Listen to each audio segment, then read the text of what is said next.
Here are four very common expressions in English.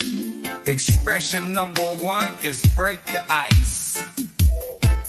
Break the ice means to initiate a conversation or activity to make people feel more comfortable. An example of break the ice is John told a joke to break the ice at the party, and soon everyone was chatting and laughing.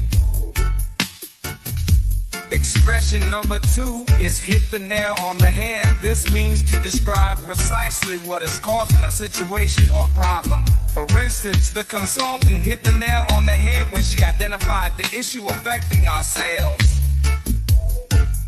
Expression number three is get the ball rolling. This means to start something. An example of get the ball rolling is let's get the ball rolling on this project by scheduling our first meeting. Expression number four is cut to the chase.